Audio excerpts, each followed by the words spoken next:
Welcome to Best of Reddit. Be sure to subscribe as we upload new content daily. Intentionally unintentional revenge on a mailbox vandal.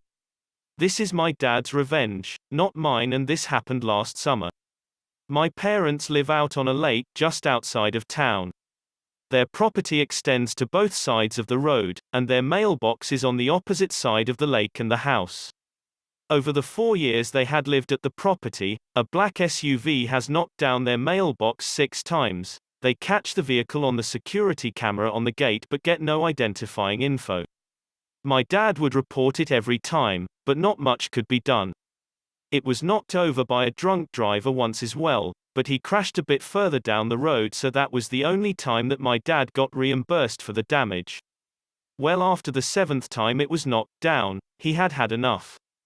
The land on the opposite side of the road dropped off steeply immediately after the shoulder, so my dad contracted some guys to build out a small gravel pad, 15 feet long and 3 feet deep or so he could set his mailbox back from the road. My dad told me that if someone tried to knock it down now, they would regret it. Well, about 4 months after the work was complete, my parents were awoken to a loud crash in the middle of the night. They called the police and went out to investigate. They found the black SUV off the road and having crashed into a very large tree. The guy was taken to the hospital and was charged with a DUI from the crash as well as possession of drugs they found in the vehicle. By building out the gravel pad and moving the mailbox back by just a few feet, it still appeared that the mailbox was on the shoulder, and still seemed like an easy target. In reality, those 3 feet made all the difference. Because the pad was so short, the vandal left the roadway before the pad started, and when the right side of his vehicle went off the shoulder, his car went veering down the steep incline.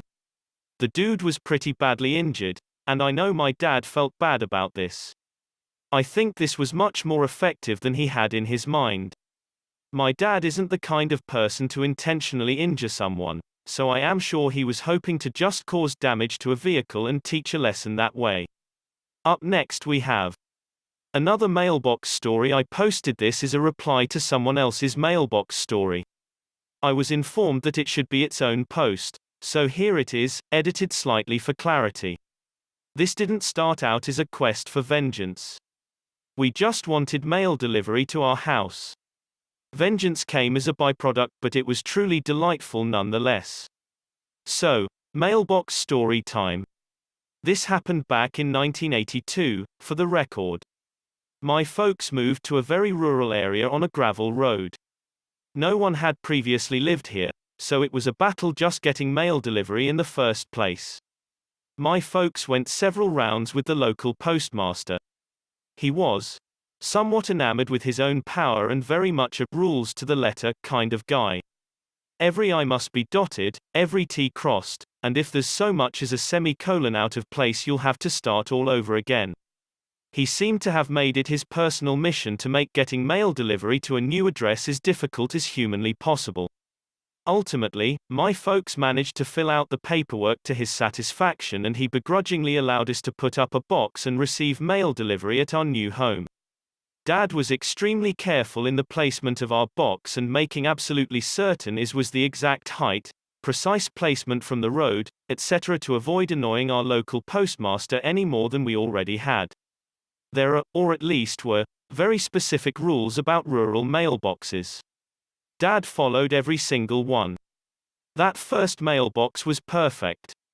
The man who drove the road grader was as annoyed as the local postmaster, as he now had a new driveway to accommodate.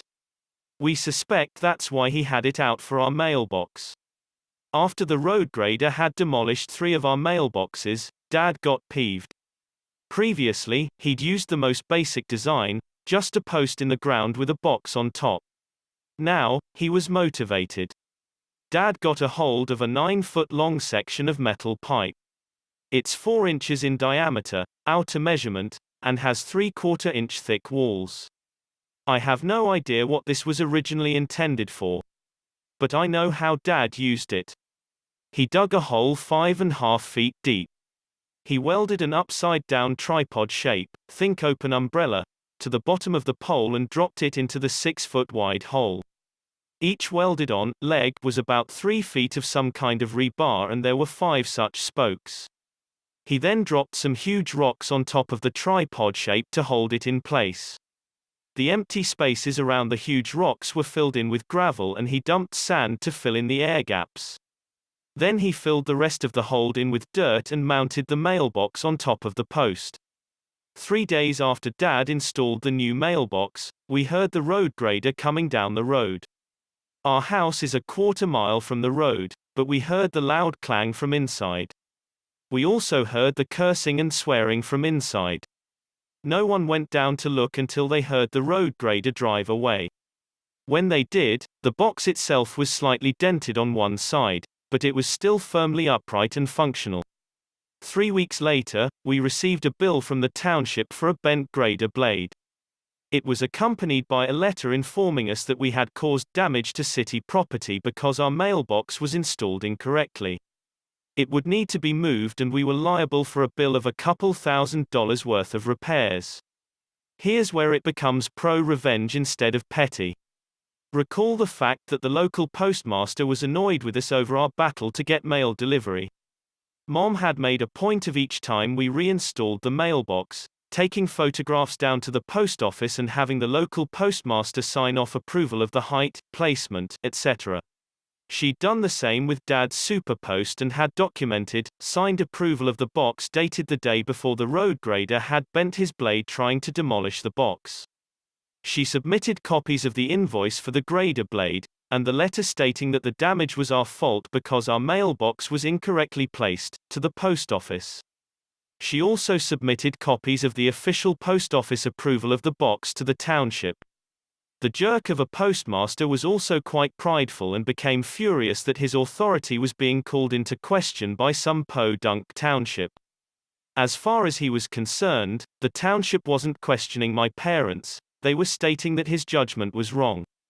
I don't know what went down between the postmaster and the township, but we received a second letter from the post office, reiterating their approval of our mailbox. We also got a formal apology from the township and noticed that the road grader's contract had been terminated because he'd lied about damage to city property.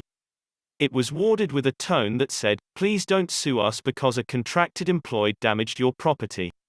For the record, that post Dad installed nearly 40 years ago is still standing. We've replaced the box on top many times.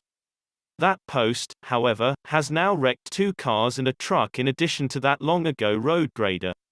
If you enjoyed either or even both of these mailbox revenge stories, be sure to drop us a like and comment below, and as always, please subscribe as it helps this channel grow. Thank you.